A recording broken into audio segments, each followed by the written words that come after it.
CBN 청취자 여러분, 안녕하십니까? 하나님의 말씀으로 사랑과 행복을 전하는 기도력 방송입니다.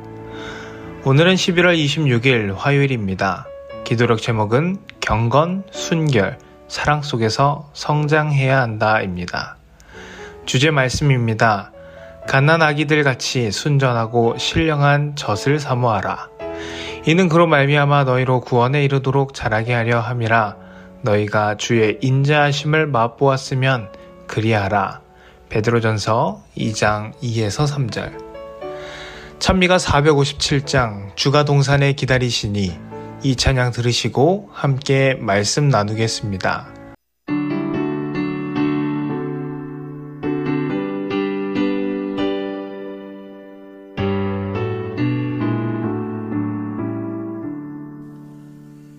주가 동산에 기다리시니 가장 미묘한 곳이로다. 주의 영광이 넘치는 그곳, 이는 기도의 동산일세. 귀하고 미묘한 이 동산은 주께 아뢰는 처소로다. 나의 주님께서 나를 기다리며 문을 여시고 계시도다. 주가 동산에 기다리시니 나의 죄짐을 지고 가리. 아니하시는 주님 계시니 이는 기도의 동산일세. 귀하고 미묘한 이 동산은 주께 아뢰는 처소로다. 나의 주님께서 나를 기다리며 문을 여시고 계시도다.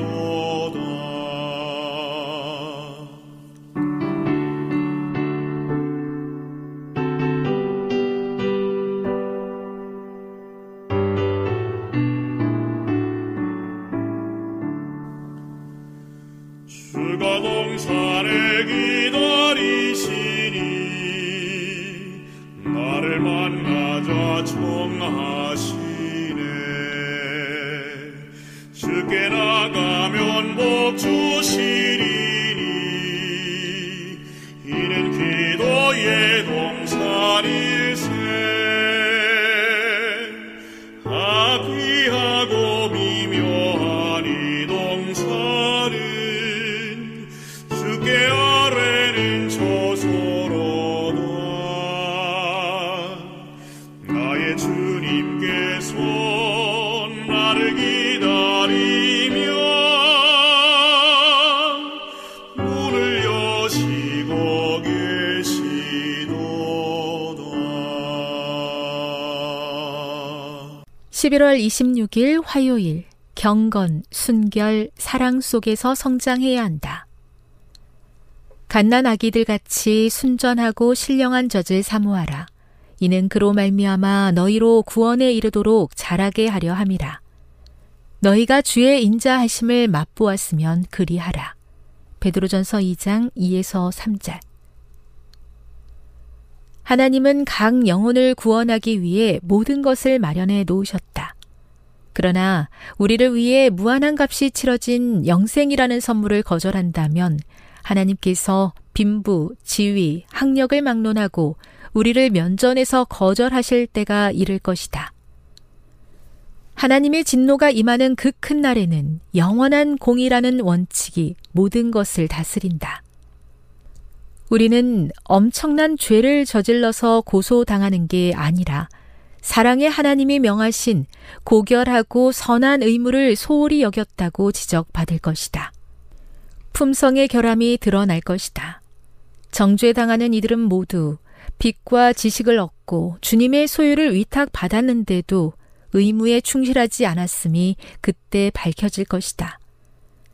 그들이 하늘의 위탁을 감사히 여기지 않고 사랑으로 타인을 섬기는데 재정을 활용하지 않고 만나는 이들에게 교훈과 모본으로 믿음과 헌신을 북돋지도 않았음이 드러날 것이다.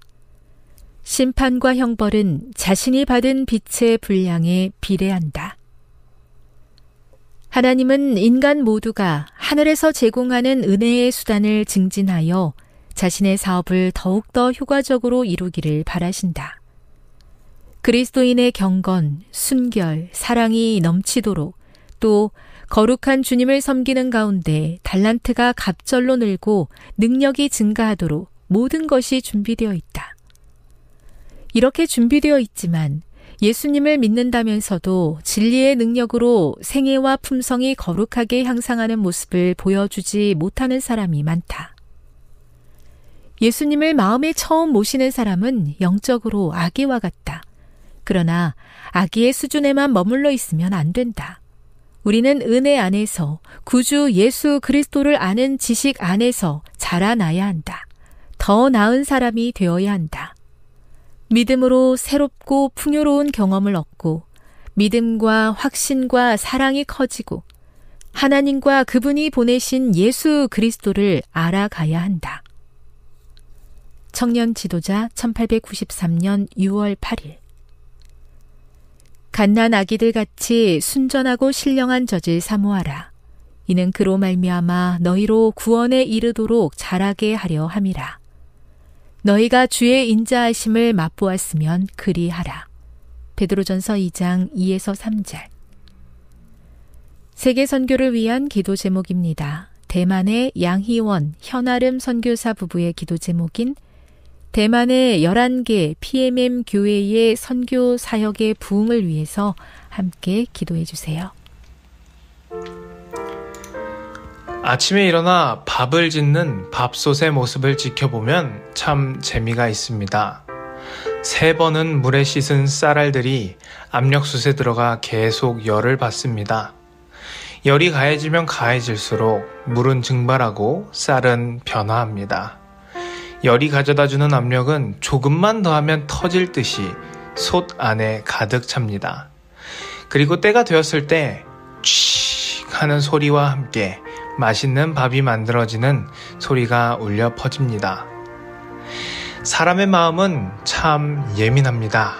화가 났는데, 압력이 찼는데 그것을 밖으로 내보내지 못하면 속으로 들어가 속병이 될 수밖에 없습니다. 자꾸 참은 것이 모아져서 어느 한순간에 큰 화산이 되어 터질 수도 있습니다. 몸의 원리상으로도 화가 있으면 어떻게든 해소해야지, 그렇지 못하면 간을 상하게 하고 여러 가지 질병을 유발하게 되어 있습니다. 화가 쌓여서 병이 되면 그것을 우리는 화병이라 말합니다. 가슴의 죄입니다. 그렇다고 마구 화를 내면서 살 수는 없습니다. 분냄, 성냄, 격분으로 인해 서로가 상처받고 망가지는 인간관계가 얼마나 많은지 우리 모두가 체험하고 있기 때문입니다. 예수님을 믿는다고 하면서도 왜 여전히 화를 내고 살까요? 도대체 그리스도인은 화를 어떻게 다스려야 하나요? 화를 내지 말아야지 결심하고 노력하고 다짐하고 참는다고, 그것이 성경적인 화를 다스리는 방법이 아닐 것입니다. 결국 내가 어떻게 해보려고 하는 것은 자기의 의이고 땅의 방법이며 육체의 길입니다. 그 육체의 길의 결국은 사망임을 우리는 말씀 속에서 발견합니다. 주님을 위해서 산다고 하면서 자유가 없고 기쁨이 없고 삶은 지치고 건조해져서 불평이 일고 불만이 쌓이는 것은 아직도 여전히 자기가 살아있어서 자신의 의로 어떻게든 성경에 나오는 삶을 살아보고자 하는 데서 오는 것입니다. 그러면 도대체 화를 어떻게 해야 한단 말입니까? 애초부터 화날 일이 있는 게 아님을 우리는 발견해야 합니다. 이 세상을 창조하시고 하나님께서는 이 세상을 바라보며 참 좋았다 말씀하셨습니다. 하나님께서 보시니 참 좋았다 한 세상을 처음 본 그 첫 새벽, 우리가 거듭났을 때 열린 눈으로 이 세상을 바라보았을 때 화날 일이 하나도 없었다는 것을 우리는 기억해야 합니다. 화날 일이 애초부터 없었다는 것을 우리가 생각했던 그 거듭남의 순간을 기억해내야 합니다. 하나님께서는 본래 우리를 화날 일이 없는 세계로, 싫은 일이 없는 세계로, 원망과 탓이 없는 세계로 창조하셨습니다. 그러나 죄와 허물의 기운에 씌워져서 내 생각, 내 느낌으로 보고 살 때 우리는 실제로 아름다운 이 세상과 아무 상관없이 화낼 일도 아닌데 화를 내면서 살았다는 것을 다시 한번 겸손히 회개할 수 있는 것입니다.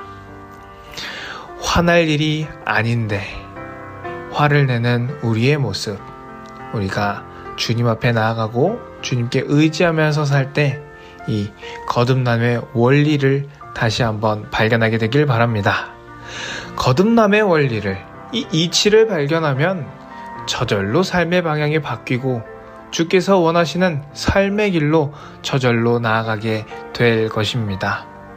하나님께서 보기 좋았더라, 참 좋다 라고 말한 이 세상을 참 좋은 세상으로 바라볼 수 있게 되기를 간절히 바라며 오늘의 말씀 마치겠습니다.